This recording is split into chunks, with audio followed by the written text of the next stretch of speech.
Hi, I'm Donna Jordan from Jordan Fabrics. Today I'm going to show you how to make a pattern called double dipping. Now this is a very interesting pattern because as we make the blocks for this quilt here, we're going to use the scrap pieces to make this second quilt. So this is not a pattern that you can make this one or this one. You make both at the same time. We're going to double dip. We're going to get two quilts at once. So this pattern has instructions for 6 different sizes of quilts. So I'm going to make the throw size, which takes 40 jelly roll strips, and that's basically one jelly roll.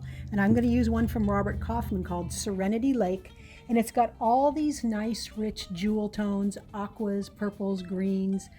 We are also going to need some background. So I'm going to need 3 yards of background, and I'm going to use solid black because I think the fabrics will look really rich on there. So I'm going to go ahead and get my background cut up. I can't give you all the sizes because it's not my pattern, but Cozy Quilt designs are very well written. I've made a ton of them and they're very easy to follow. Now we're going to take all of our jelly roll strips and all the strips we cut, and we're going to make some strip units. So take 1 of each. Let's put the background down first, and then 1 of our batik strips. And you know, with batik, you can't always tell which is the right and the wrong side. If you can't tell, it doesn't really matter which side you put down. Now we are going to use a 1/4 inch seam allowance, and we're going to stitch all the way down this long side here. Now don't stretch either one, just lay them very carefully, one on top of the other, go all the way down.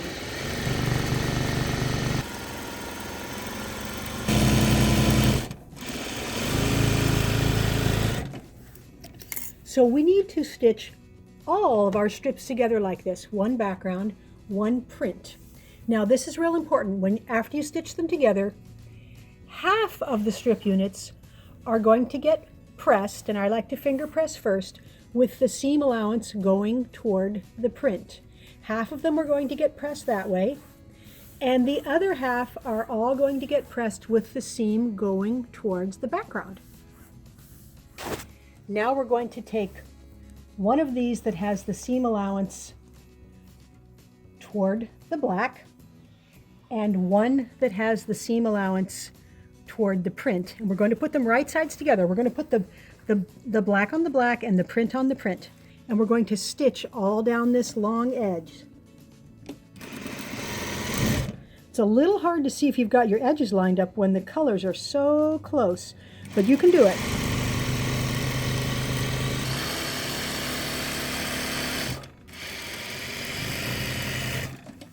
Now I'm just going to turn it around and stitch down the other side. So we'll make sure it's nicely lined up here.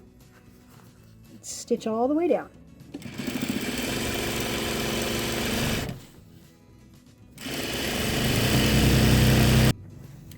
Now we're going to want to iron this up a little bit, each tube. So even though we finger pressed it, it is nice to keep it nice and flat. So I'm just going to give it a little steam, and the reason it lays so nice and flat is because that seam's going that way and that seam's going that way, and they're actually nesting. They're right up next to each other, so we've got a really flat tube now. Now we're going to cut up each of our strip tubes exactly the same way, and I'm going to use this ruler that's called a strip tube ruler. Now the pattern will give you instructions if you don't have this, but it's a very handy item and I use it a lot. So we're going to find the line that it tells us in the pattern, and we're going to put that line on our stitching line, not on the cut edge, on the stitching line. And I'm going to hold it in place, and I'm going to cut on both sides. So I'm going to cut that off, slide it away a little bit, and then cut that. Now, since this was a tube, when we open it up, we're going to have a square. Now we're going to take our ruler, turn it around, line it up on the stitching line again, and make 1 more cut.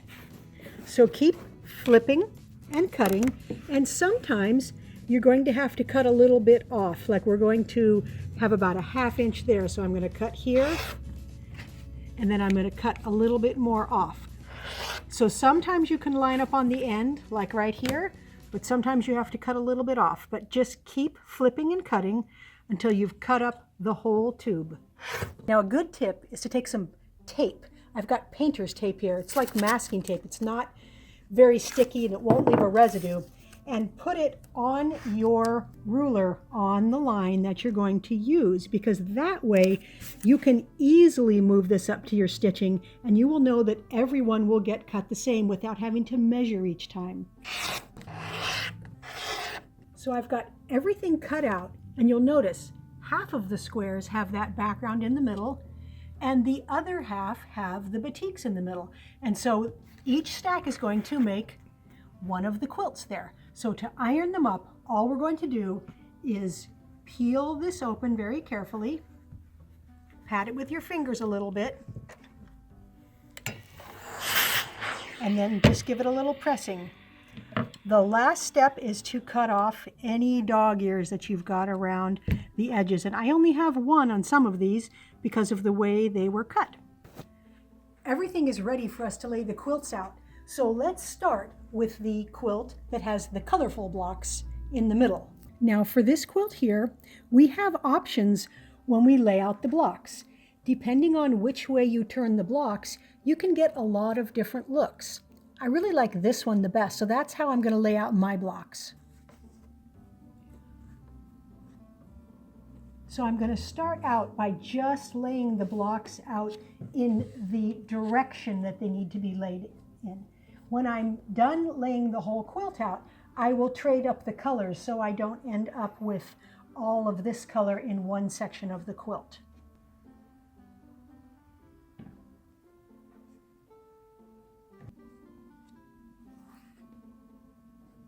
All right, there's the whole quilt laid out. And I might trade a few blocks because I've got 2 blocks that are exactly the same right there. So no problem, we can just take something from here, switch it out a little bit. These 2 are the same. I can just move that guy there, that guy there. And if you don't like the look of the block one way, you can just flip it upside down.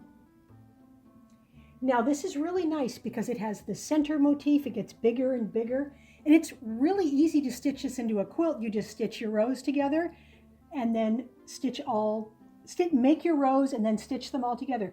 There's no fancy matching or anything, but do keep in mind all of the edges are bias, so you want to be careful you don't stretch as you sew. Now let's lay out the second quilt.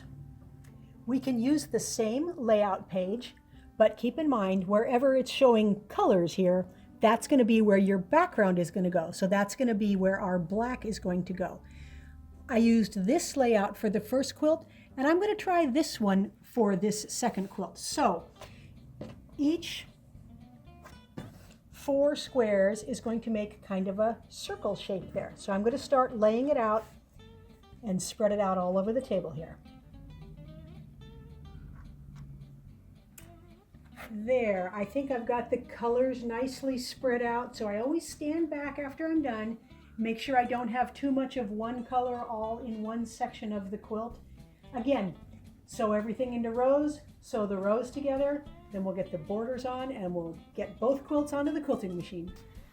I've got the quilt all loaded up on the machine, and there's lots of colors that will look really good for the quilting here. Now this light lavender, that's going to blend in pretty well. It's going to show quite a bit on the black. The green is pretty bright. Again, it won't show much in the print. It'll show in the black. But I think I'm going to go with this dusty purple. That's going to blend in with the patchwork, and it's going to blend in a little better on the black area there. I'm going to use a quilting design called Blooming Feathers. I really like the way this looks. It has a hint of a flower there, but it's very swirly, and I think that'll look really nice on the patchwork.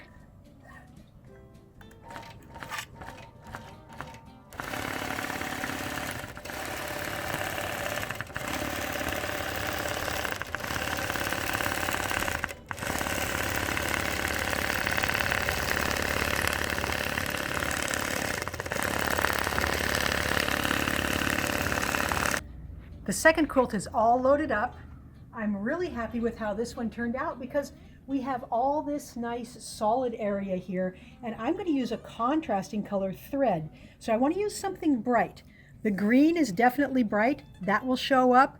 Purple shows up not that much, but that would work. A little bit blue or purple would work.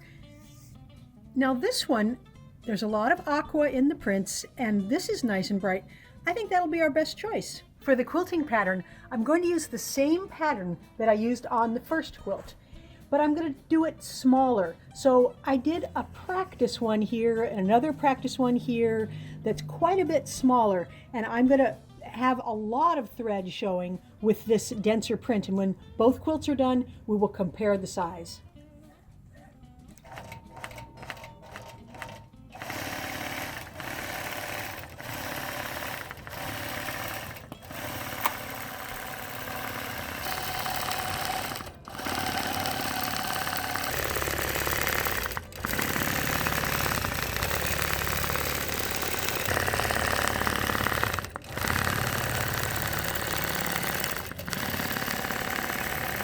I've got the first quilt all done here, got the binding on. So I used the same fabric for the border and the binding because it only took a yard for this 55 by 65 inch quilt. It's really nice with all those colorful batiks around the central motif getting bigger and bigger. I'm just going to slide this one over so we can look at the second quilt. Very happy with how this one turned out as well, and you can see that very dense quilting on it there. So that thread fills up all this negative space here, and I just love how it gives it some texture, and that bright turquoise thread shows up very, very nicely. Again, on this quilt, I've got the inside border the same as the binding, and you can see the pattern here next to this one. Exact same quilting pattern, but much bigger here. And the quilting denseness is really a matter of personal preference. A lot of our customers like just a little quilting like this. I personally like a lot of quilting, but that's the nice thing about the quilting hobby. You get to pick what you like, and you get to make the quilt just the way you want. Now, when I was making both quilts, I really thought I was going to like this quilt better because I like seeing all of the batiks.